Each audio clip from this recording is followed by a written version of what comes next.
Bismillahirrahmanirrahim.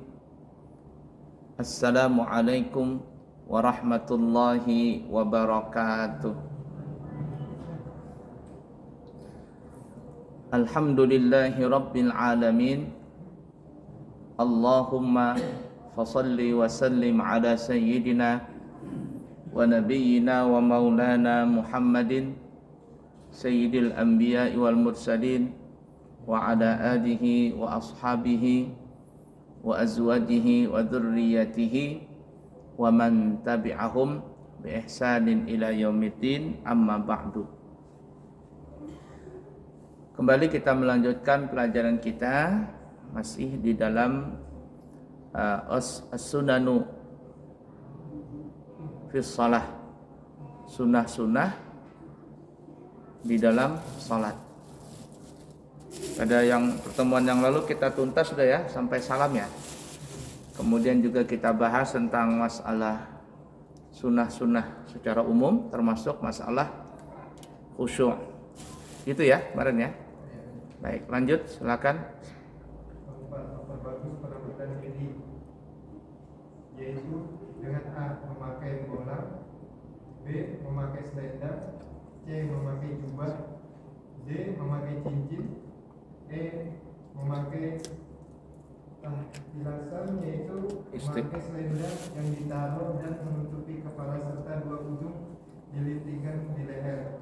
Baik. F. memakai minyak harum. Pelan-pelan dulu ya. Jadi ketika kita salat dianjurkan kita untuk memperbagus di dalam penampilan. At-tahsinu fil hay'ah. Penampilan kita itu bagus. Kalau kita pergi ke kondangan pengantenan, kita rela-rela dengan pakaian yang mewah, apalagi perempuan ya, pamer cincin, pamer gelang, begini-gini gitu kan ya.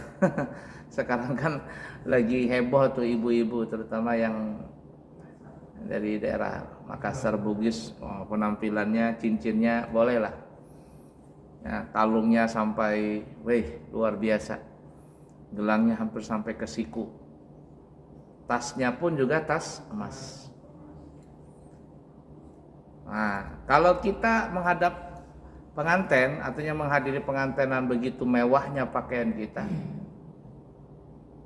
maka yang lebih pantas lagi kita menghadap Allah Ta'ala, itu lebih bagus lagi pakaian kita. Kalau kita merasa tidak sopan menghadiri, kalau kita tidak sopan memakai pakaian yang dianggap orang itu tidak baik pada saat kita menghadiri pesta, bagaimana kalau kita menghadap Allah Ta'ala yang memberikan kita rezeki, memberikan kita kesehatan, keafiatan, nikmat yang begitu banyak, lalu kita sembarangan, ini tidak pantas seperti itu. Maka perbaguskanlah penampilan kita pada saat kita sholat.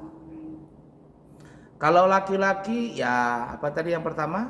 Memakai bolang. Imamah dalam bahasa Arab. Dan orang yang memakai bolang ini tidak mesti orang sudah jadi kiai atau jadi ulama, orang biasa boleh. Coba bayangkan kalau di masjid ini semuanya pakai bolang. Nggak apa-apa, bagus. Cuman khawatir saja pas nanti imamnya nggak ada, bingung sudah. Sebenarnya nggak ada masalah, orang biasa pun boleh pakai bolang. Dulu terus terang saya masih jadi santri, ibarat kata ya sudah jadi santri begitu kan ya. Sudah jadi santri bisa ceramah sedikit-sedikit, ngajar sedikit-sedikit, ngajak anak-anak TK seperti ini dulu. Saya pakai bolang tapi nggak dilanggar, di rumah saja. Kalau mau sholat sunat di rumah itu melatih diri dulu, melatih mental pakai bolang. Nanti pas ketika tugas jadi khutbah, terutama khutbah hari raya, coba-coba pakai bolang. Nah, dan kemudian setelah terbiasa ya akhirnya ya sudah. Kalau sekarang kalau sholat nggak pakai bolang, itu rasanya kayak sayur kurang garam gitu, nggak enak rasanya. Saya kalau terus terang ya, mohon maaf, bukan apa-apa, kalau sholat, baik sholat sunat apalagi sholat wajib tidak pakai bolang, itu rasanya kayak ada yang kurang gitu loh, ada yang kurang rasanya. Nah jadi pakai bolang ini tidak mesti kita seorang ulama, seorang ustadz, orang biasa boleh. Nah mungkin kalau kita nggak terbiasa dulu ya di rumah lah ya, kalau kita sholat tahajud, sholat witir, sholat duha umpama, biasakan kita pakai bolang walaupun di rumah.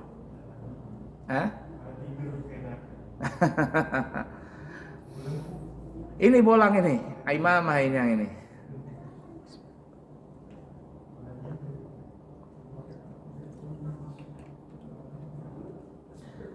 Kalau seandainya merasa agak berat pakai bolang, kan ada sekarang yang kopiah langsung bolang tuh ada.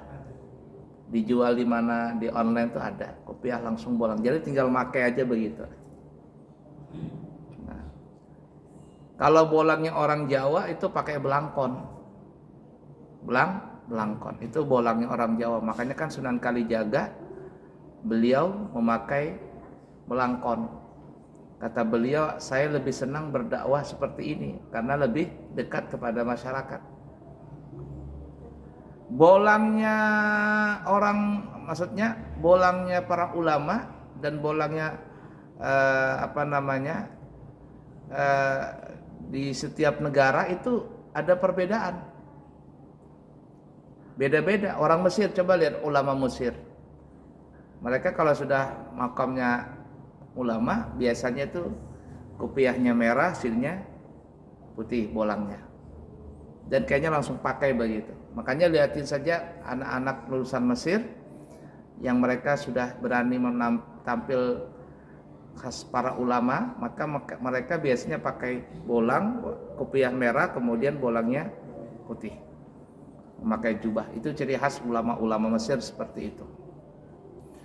Ulama Iran ya bolangnya besar lagi, jubahnya hitam, walaupun mereka itu ya model-model kayak Syiah ya. Kemudian ulama Hadramaut bertingkat-tingkat, ulama Hadramaut itu bertingkat-tingkat ya. Kemudian ulama di Banjarmasin hampir mirip, bolangnya kayak gurus kumpul semua, ya kan ya.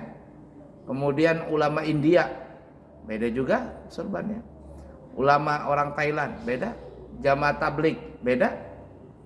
Boleh saja ciri khas bolang tuh modelnya bagaimana, yang penting ada sesuatu yang dililitkan di kepala tadi.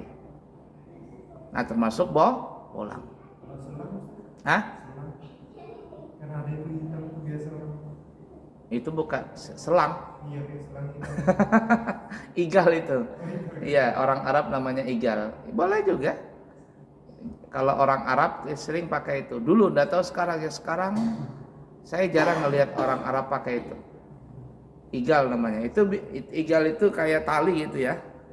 Tali dia kurang lebih semeter. Mungkin kalau dia kan bundar tuh. Seperti kawat, mungkin adanya dalam kawatnya kawat atau apa. Nah itu mereka nanti yang kita sebutkan toilasan nanti di bawah ya. Ada toilasan. Dia pakai begini sorbannya ya. Kemudian nanti diikat di sini supaya nggak lepas. Itu ciri khasnya orang Saudi itu. Ciri khas orang Saudi. Tapi yang bisa pakai itu kalau ada macam-macam derajat ya. Kalau kayak Raja Fahad kan, pernah lihat fotonya Raja Fahad kan kayak kuning emas begitu. Tapi kalau orang-orang pengembala onta apa itu pakai itu juga. Kalau dia punya onta nggak mau jalan, dilepasnya itu dipukul ke onta, tok begitu. Jadi itu alat serbaguna. Bisa untuk taruh di kepala, bisa juga untuk mukul pantatnya onta kalau nggak mau jalan. Makanya igal itu. Orang kita nyebutnya igal. Ala kulli hal ya. Nah, ini ada cerita, saya dapat cerita ini dari Allahyarham Kiai Haji Zainuddin MZ. Saya pernah dengar ceramahnya di kaset ya. Kata beliau dulu katanya ada seorang wali min auliya Allah dari orang Indonesia. Zaman dulu kan bukan disebut Indonesia, zaman dulu disebut apa namanya? Jawi. Jadi orang Indonesia itu dikenal Jawa. Indonesia ini kan baru-baru saja, dulu namanya disebut Jawa. Pokoknya kalau orang Indonesia disebut Jawa. Jadi orang Jawa ini wali min aulia Allah zaman dulu kata beliau ceritanya ini pakai belangkon sholat di Mekah. Tapi wali namanya wali dari Jawa pakai belangkon. Masuklah orang Arab Baduy. Orang Arab Baduy ini orang Arab yang tidak mengerti. Ya, jangan disangka kalau sudah tinggal di Mekah itu orangnya hebat-hebat, alim-alim. Enggak juga sih. Abu Lahab, Abu Jahal saja tinggal di Arab lagi, lahirnya dekat Ka'bah lagi.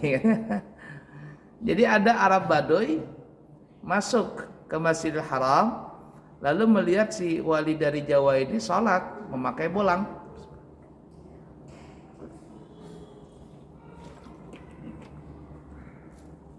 Orang Arab Baduy ini melihat, ada apa ini? Model bolang apa ini? Kan dia aneh. Melihat bolang yang aneh, lalu isenglah si orang Arab ini, dia tepes, kata orang Balikpapan, ditepes, tahu tepes? Ditepek kepalanya si wali Jawa yang pakai belangkon ini. Tak begitu, belangkon ini mereng karena ditepak ini kan mereng. Ketika mereng itu, subhanallah, tiba-tiba areal sekitar Ka'bah itu tempat tawaf itu mereng juga. Mereng. Ini kan namanya wali ya. Mereng gitu. Tidak lama kemudian masuklah wali min aulia Allah yang ada di Mekah situ. Dia masuk ke Mekah itu, masuk ke Masjidil Haram, dia ngelihat kenapa kondisi tanah di sekitar Ka'bah ini kok mereng begitu. Kok mereng? Ada apa ini? Dilihatinnya begitu. Diterawang dengan mata batinnya, oh ini tersebabnya katanya ini. Si wali Jawa ini lagi sholat, dan dia kalau pakai sholat itu kan nggak ingat sudah, dia kan sama Allah Ta'ala aja sudah asyik begitu. Melihat belangkonnya si wali dari Jawa ini mereng, maka si wali dari Mekah ini pun mendekati itu, dibetulkan belangkonnya. Ketika belangkonnya dibetulkan, akhirnya tanah di sekitar tempat tawaf tadi itu pun menjadi rata lagi. jadi rata.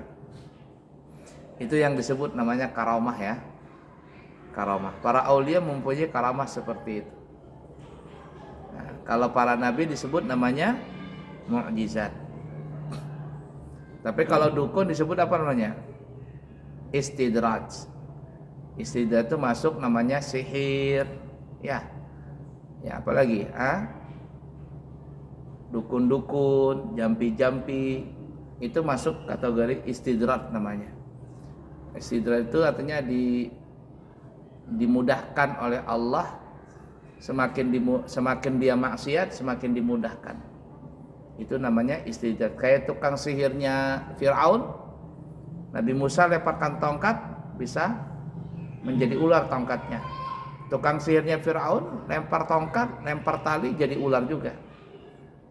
Nah, tapi bedanya Nabi Musa namanya mukjizat, tukang sihirnya Fir'aun disebut namanya sihir, dukun-dukunnya Fir'aun disebut sihir namanya.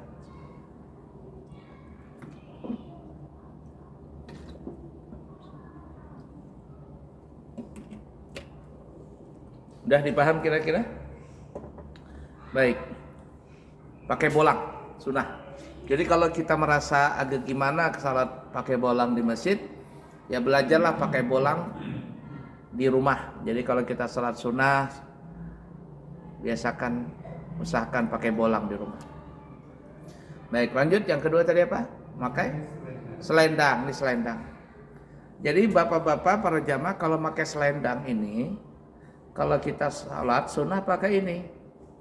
Cuman ada sebagian orang saya lihat ketika jalan dia pakai selendang.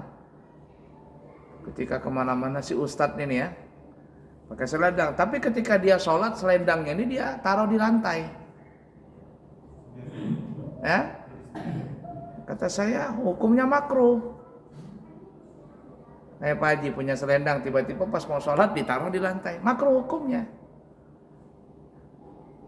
Kenapa? Sunnahnya dipakai bukan di lantai, kecuali kalau seandainya umpama lantainya tidak ada sejadah yang bagus, kotor umpama. Kalau kita ini kan bersih, memang ada sejadah asli, lalu kita taruh kita punya selendang di lantai, kita sholat nggak pakai selendang, hukumnya makruh.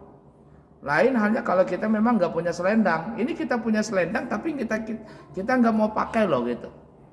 Itu hukumnya makruh. Ya, dipakai selendang tadi. Ala kulli hal. Syal dalam bahasa Arab atau rida ya. Rida atau syal. Cuman kalimat syal itu sering dipakai fusha lugah sukiyah, bahasa Arab yang pasaran sering dipakai namanya kalimat syal. Baik, selendang. Apalagi yang ketiga tadi?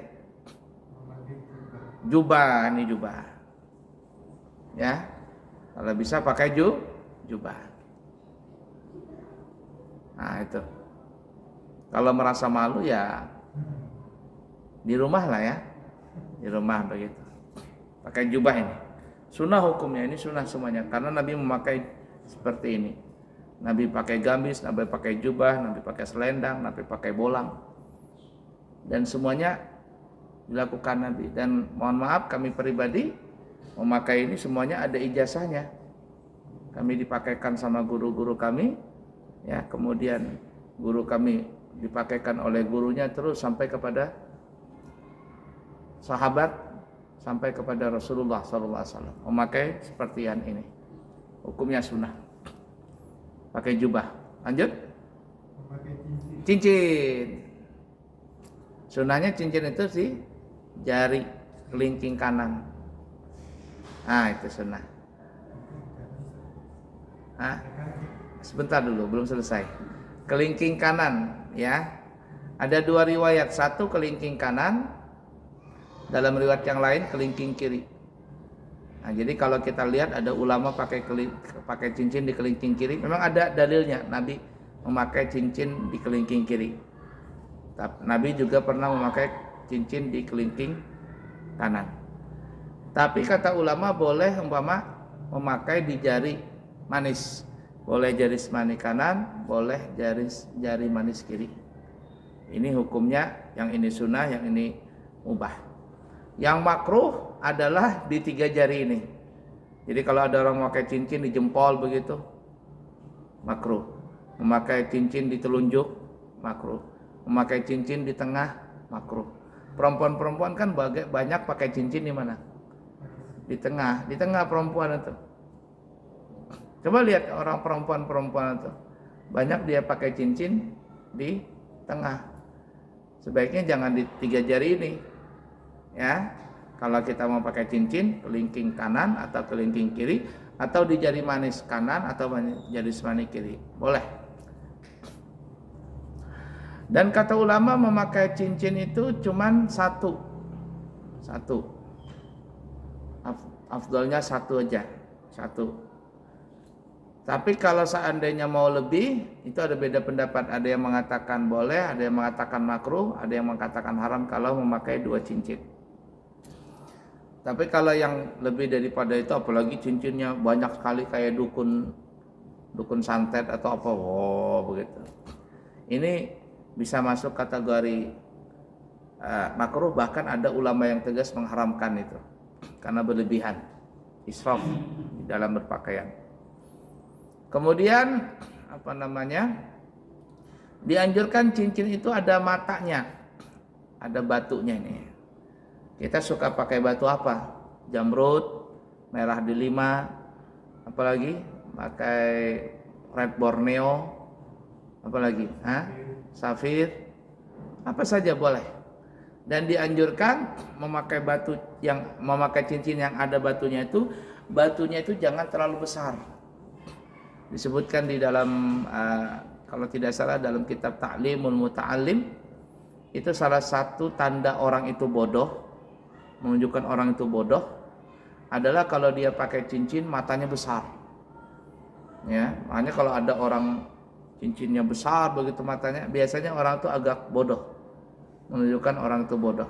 Nah, saking bodohnya makanya dia jadi dukun. Jadi dukun. Cuman ketika jadi dukun dikatakan orang pintar. Sekalinya pintar membodohi orang. Ya, pakai cincin sunnah. Yang belum pakai cincin usahakan pakai cincin.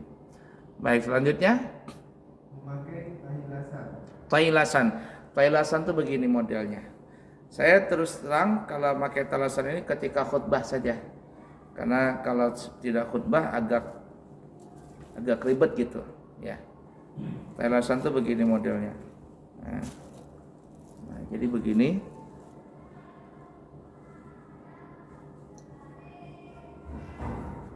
Lalu dililitkan begini. Siapa yang sering pakai gini ya?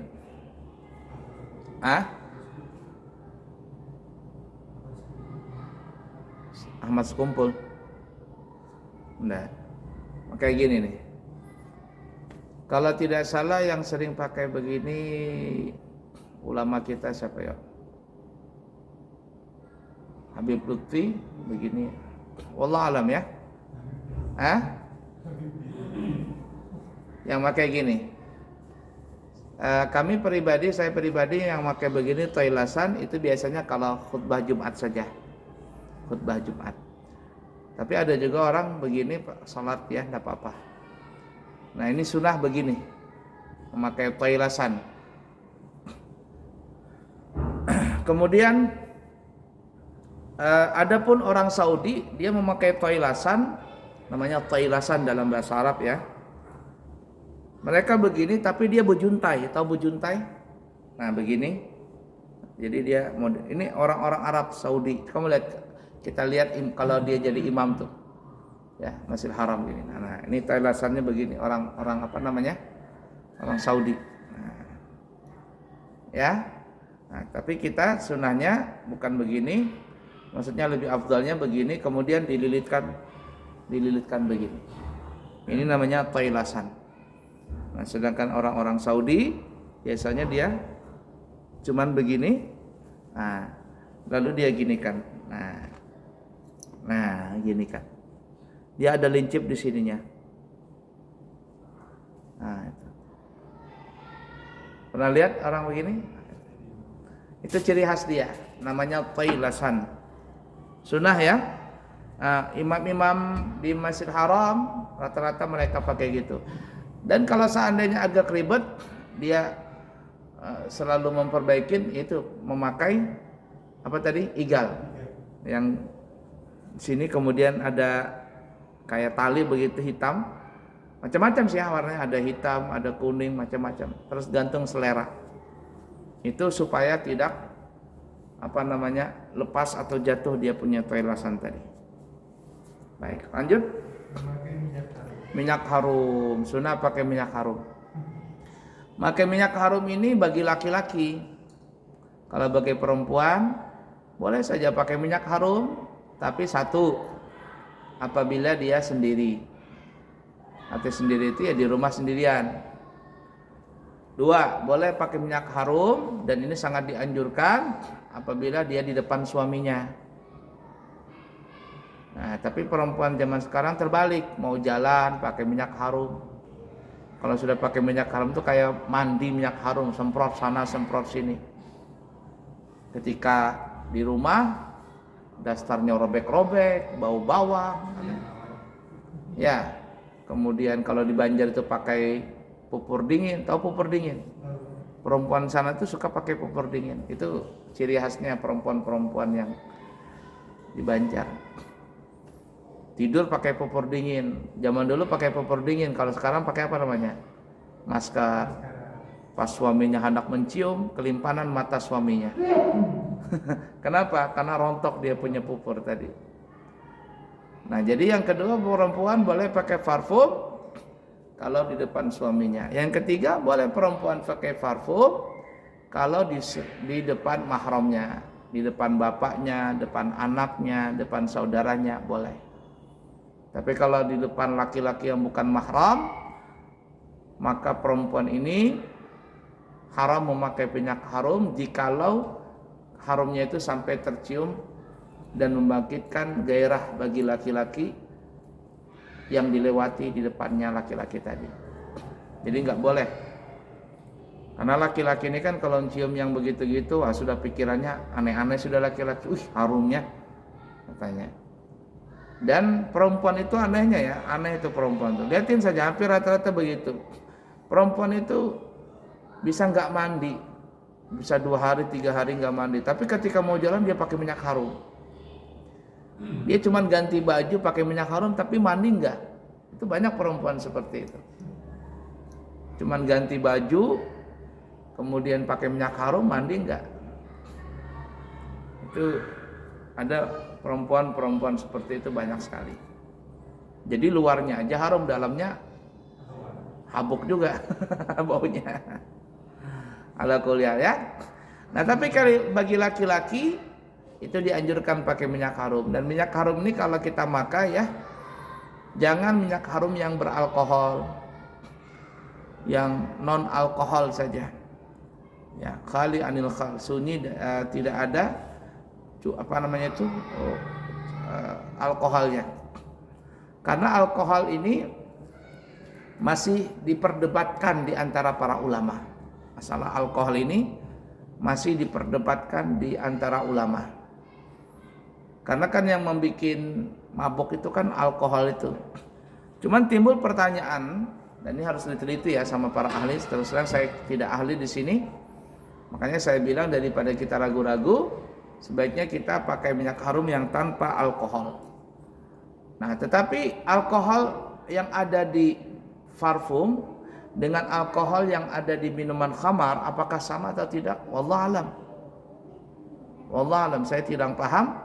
Cuman ya tadi sebagian guru-guru yang tegas dalam masalah ini, mereka melarang parfum yang beralkohol. Bahkan mereka mengatakan kalau ada orang sholat pakai parfum beralkohol, sholatnya tidak sah katanya, karena itu hukumnya najis.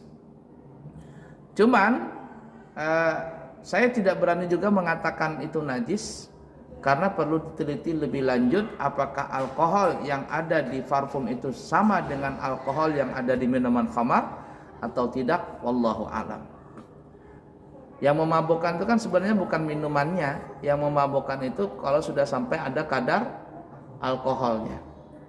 Kita makan durian aman-aman saja, tapi kalau durian itu terlalu banyak alkoholnya, kita bisa sampai pusing. Makanya kalau orang yang tidak biasa makan durian, dia bisa pusing karena durian itu mengandung alkohol. Tapi alkoholnya tidak sampai kadar memabukkan. Nah ya. Cuman dalam masalah alkohol ini, maksudnya parfum yang beralkohol, ini para ulama kita zaman sekarang ini ada berbeda-beda pandangan. Yang pertama yang kita katakan tadi, secara mutlak mereka mengatakan tidak boleh pakai parfum yang beralkohol. Satu. Pendapat yang kedua ringan sama sekali, artinya boleh saja. Karena mereka berpendapat tidak sama alkohol yang ada di parfum dengan alkohol yang ada di minuman khamar. Jadi mereka mengatakan boleh. Nah, ada yang mengatakan boleh sama sekali. Yang ketiga ada yang mengatakan boleh memakai parfum yang beralkohol, tapi tidak di badan melainkan di pakaian. Di pakaian itu pun juga disemprotkan parfum tadi, bukan pakaian yang dilekatkan di badan, tapi dilepas dulu pakaiannya. Ini contoh pakaian gini, kemudian disemprotkan, kemudian dibiarkan sampai dia menguap, alkoholnya menguap. Setelah menguap baru boleh dipakai. Ada pendapat yang seperti itu. Nah, cuman hemat saya, sebaiknya kita kalau sholat tidak usah pakai parfum yang beralkohol. Banyak kok parfum-parfum yang tidak beralkohol zaman sekarang, bahkan harumnya pun juga tidak kalah dengan yang lain. Kemudian juga parfum yang kita pakai tadi itu sebaiknya tidak disemprotkan atau tidak diusapkan ke pakaian, tapi cukup di tangan saja. Tangan. Makanya kalau ulama-ulama itu pakai minyak harum biasanya cuma di tangan, ya. Ini kalau perempuan biasanya di sini, di mana? Taruh di sini, diginikan ya. Baru di telinganya gini. Telinganya gini. Nah, tidak usah di pakaian, karena pakaian ini kalau nanti kita pakai parfum, kemudian mungkin kita keringatan dan sebagainya, akhirnya nanti nempel di pakaian, parfum tadi bercampur dengan keringat, maka baunya sudah tidak karuan sudah. Ini antara parfum apa ini? Saya terus terang pribadi, kalau saya naik motor begitu, terutama orang habis pulang kerja, ya pulang kerja atau apa, terkadang lewat di depan saya ini orang pakai parfum begitu, pulang dari kerja, saya sudah tidak bisa mencium Artinya tidak enak saya sakit hidung saya. Kenapa? Karena parfumnya campur dengan keringat sudah. Ya, terutama perempuan-perempuan tuh kalau sudah malam minggu atau apa atau pulang dari kerja lewat, aduh kata saya, bukan tambah harum tambah pusing. Karena campur dengan keringat, apalagi nggak mandi sudah. Ya, seperti itu. Baik, pakai parfum. Kemudian apa lagi? Cukup ya. Nah, intinya kita dianjurkan ketika mau sholat itu pakailah dengan pakaian yang bagus. Bahkan ada sebagian guru di daerah Banjar atau di mana, mereka kalau sholat itu pakai sarung Samarinda yang asli. Jadi sarung Samarinda, kemudian pakai kalau sekarang ini bisa juga BHS, sarung yang mahal. Khusus dia pakai sarung itu, kalau ini sarung saya untuk sholat. Kenapa? Karena saya kepingin menghadap Allah Ta'ala, maka saya kepingin juga memberikan yang terbaik ketika saya berhadapan dengan Allah Ta'ala. Nah, jadi seperti itu ya. Secara penampilan baik, secara hati juga kita mesti baik. Baik, cukup sekian dulu. Insya Allah nanti kita sambung lagi sunnah-sunnah pada saat kita melaksanakan sholat. Semoga ada manfaatnya. Subhanakallahumma wa bihamdika asyhadu an la ilaha illa anta astaghfiruka wa atubu ilaih. Wa akhiru kalam, wassalamu alaikum warahmatullahi wabarakatuh.